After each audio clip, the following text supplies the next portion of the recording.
Hey, well, thank you for that. I swear I didn't pay him for that, but I might pay you after. I'll pay you commission. Hey everybody, Joel Lance here, and today we're at Bobby Hebbert's, named after like the football player, the Bobby Hebbert's Cajun Cannon. So here we are to do their burger challenge. So their Cajun Cannon burger challenge. There's a 7-patty burger, all half-pound patties. Then there's 3 shrimp on top, and you have a order of their Cajun fries, which have like a cream sauce on it, like a mushroom cream sauce, and then there's like crawfish and cheese and all that interesting stuff. So we're gonna have 30 minutes to do it. That's about it. Let's head on in, have some fun, eat some food. Hi everyone, so here are the challenges.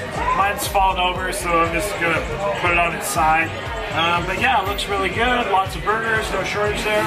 Do you know if there's a record? Do you know if there's a record? Like, what's the fastest somebody ever did this? I had a table this time. I got it in like 12 minutes. And then they ate dessert and took a shot after. I was like, oh god. You're feeling it, eh? Yeah. The one that I've seen is 12 minutes. Okay, cool.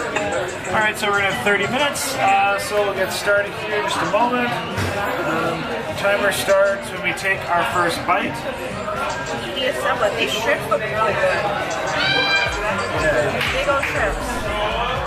There's also shrimp on it. Alright. Well, let's might as well get her going. Right now, ready to rock? Yeah. Alright. So much cheese. So let's get started. We'll say a count of 5, 4, 3, 2, 1. Cheers.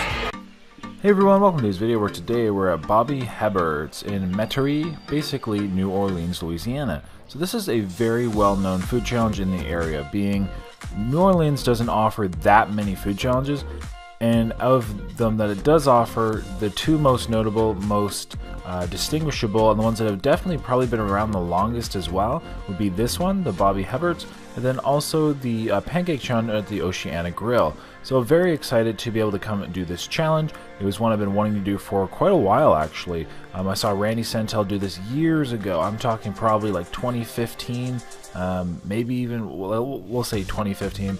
And ever since then I said, hey, I want to try that too. There have been a number of attempts over the years. The lady, our server, as you heard, she thought the record was about 12 minutes, but I'm sure it was a lot less. In fact, I'm pretty sure I've seen somebody, maybe it was my friend Darren Eats, do this in maybe like 5 or 6 minutes before. So I think that was the actual record.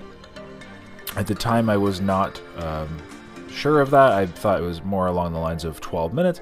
That being said, we'll talk about the burger. So the burger itself was a good burger. I like a medium rare to medium burger. Like a medium burger is really nicely. A medium rare burger is also usually good depending on the thickness of the patty. But these had some pretty thick patties, and this burger was very, very rare for my tasting. In fact, I would literally say this burger was rare. So definitely a little bit on the rare side to my preference, but the seasoning was quite nice. It's a pretty tasty burger. Nice and juicy.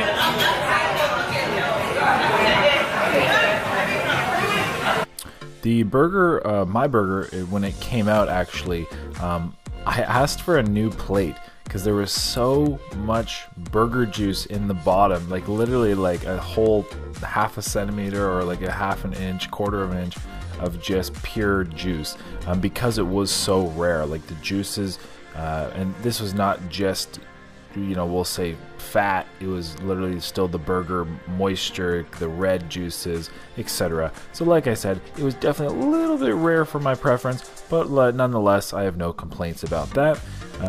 The buns on the bottom also as well, like totally was basically flattened, disintegrated because of all that extra moisture, all that extra juice. But like I said, pretty straightforward. The burger, 7 patties, 3.5 pounds of meat, and lots of cheese. You wanted the fries, right? Okay, I'm going to reach you some fries. Very juicy bottom bun. There was the few shrimp on the burger as well, and then when it came to the fries, You did not have to have the kind of that mushroom remoulade, whatever sauce they call on that cream sauce on the fries. And in fact, I actually asked for the fries to have that, because it was totally optional. They're like, do you want it? I'm like, no, but if you put it on the side, I'll take a little bit on the side just to try it. To which they, obviously, a little bit of miscommunication, we ended up with the sauce on my fries, which was okay. You know, figured it would be nonetheless, although I'm not the biggest kind of cheesy person in general, but I mean, hey, it had crawfish, it had cheese, it had mushrooms. How bad could it be? 3 minutes, 40 seconds in, going pretty well.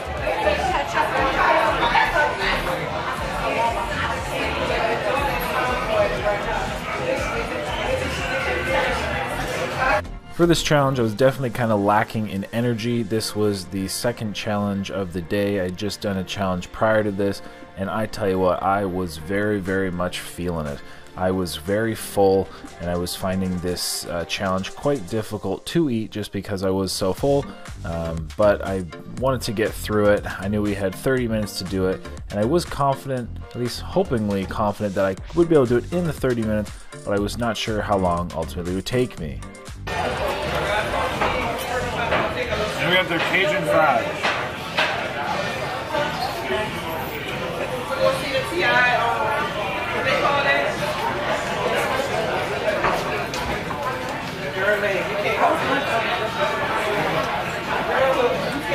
I'm just going to use my hand.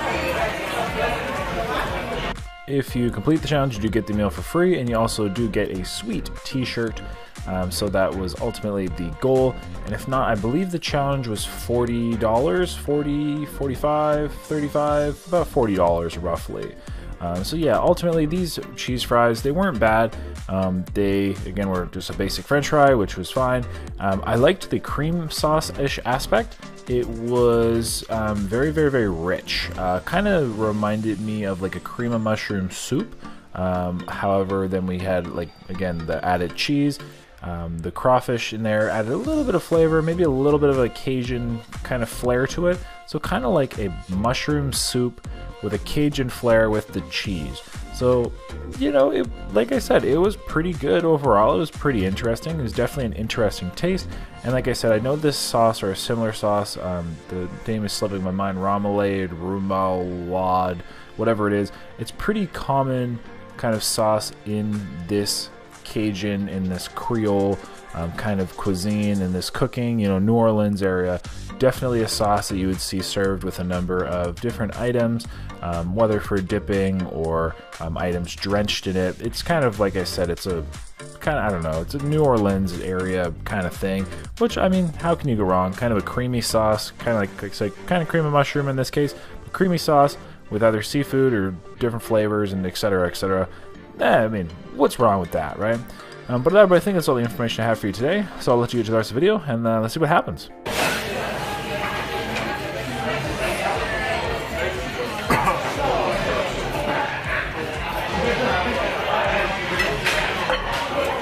We're done.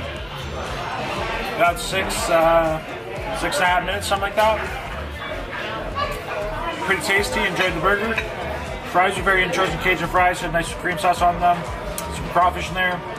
Serena's just finished up, doing real well, and hopefully both get the win.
maybe like 9-ish minutes, just over 9 minutes. For right now, of course you have your times on screen. So, huge thanks to Bobby Hebbert. Hebbert's Cajun Cannon. Really enjoyed the food. Good challenge. Very reasonable here in Metairie, Louisiana, just outside New Orleans. So, Raina, what do you think? It was very delicious. It tastes like chili cheeseburgers. Yeah, it was the burgers had a bit of seasoning in them. I don't know chili cheese, but something. So everybody, until next time, of course, happy day, happy hungry, happy eating, you know what to do. Don't do what we do, get yourself some food, have a lovely life, have a lovely day. And Bobby some food. Peace.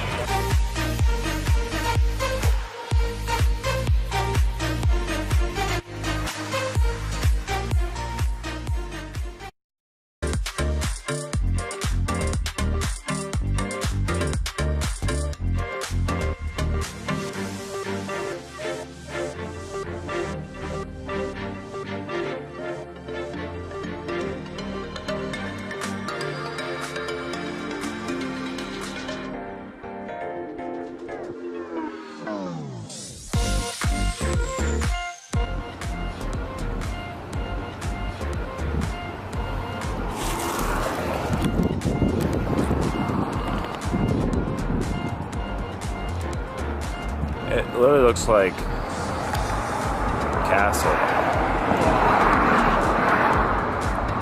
It's probably the, like, I don't know, old French or Spanish influence into the architecture, because that's pretty unique looking.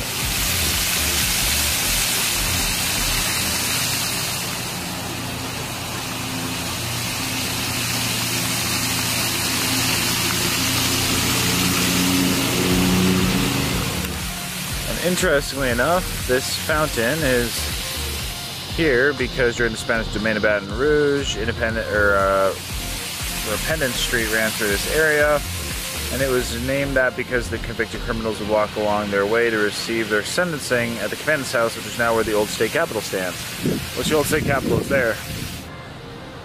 Another view of the old state capitol. Very, very interesting looking.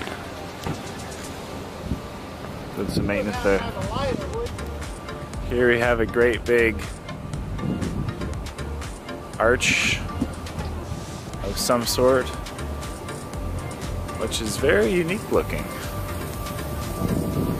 I don't really know exactly what it is or what it's supposed to be, but pretty cool.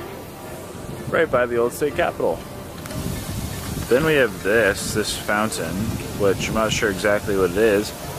That's a guy's face right by the old state capitol.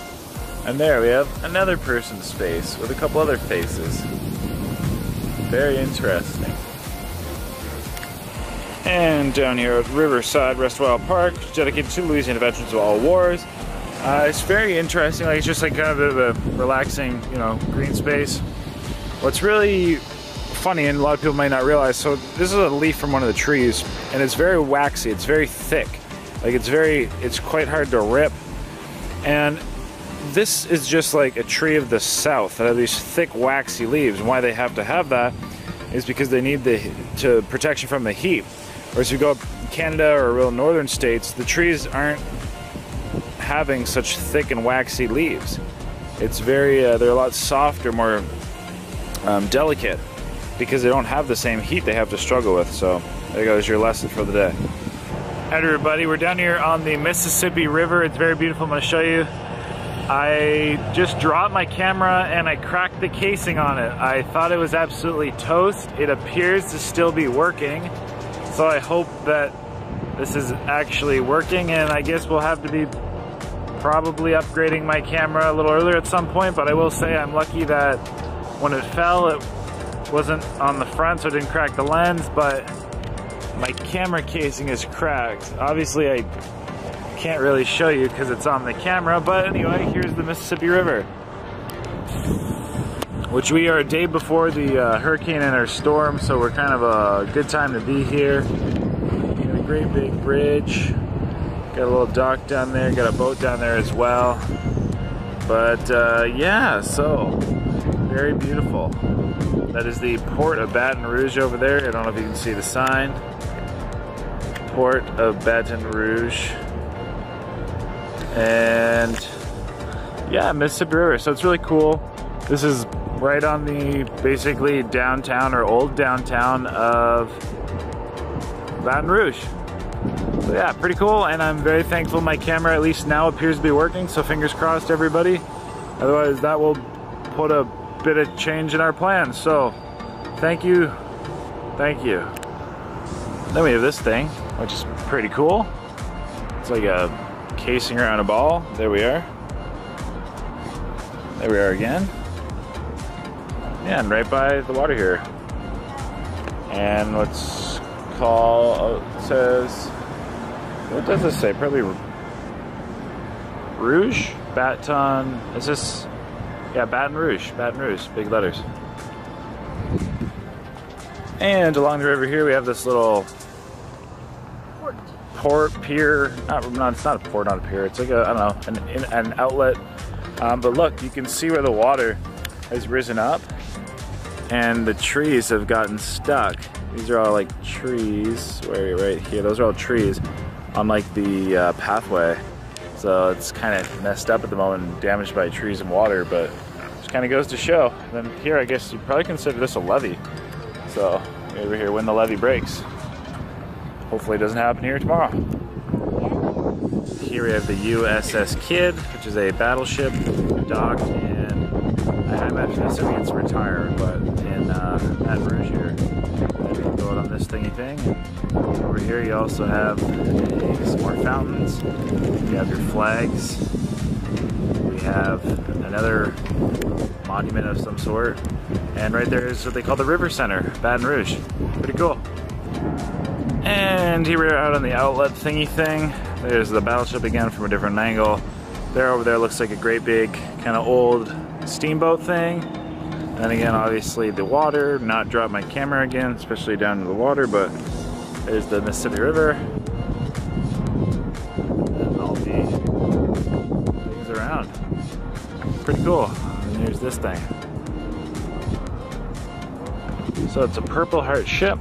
So on December 7th, 2018, the Honorable Sharon Weston Boone, Mayor, President, City Parish of East Baton Rouge, in cooperation with the Louisiana National or Naval War Memorial Commission and the Military Order of the Purple Heart, Red Stick Chapter, declared the Fetcher-class destroyer USS Kidd moored as a living museum in the downtown Baton Rouge as a Purple Heart ship. So the Purple Heart Trail was established in 1992 by the Military Order of the Purple Heart and created symbolic to honorary systems of roads, highways, bridges, and other monuments throughout the 50 states and U.S. territories to commemorate and honor all men and women who have been wounded or killed in combat while serving in the United States Armed Forces. The trail originates in Mount Vernon, Virginia, which is the burial location of George Washington.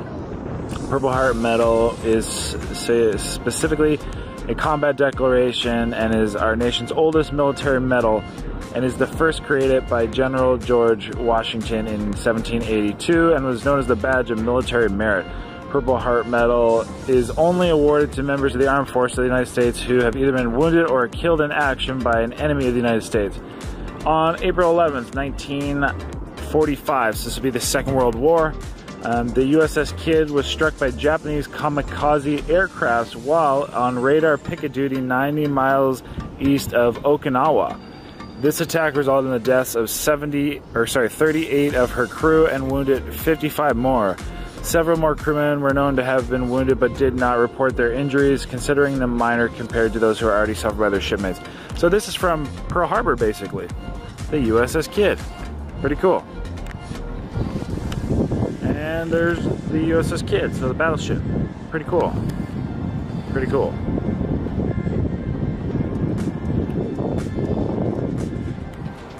And here we are by the Memorial Museum, and we have a number of different war monuments, and here we have the complete war memorial.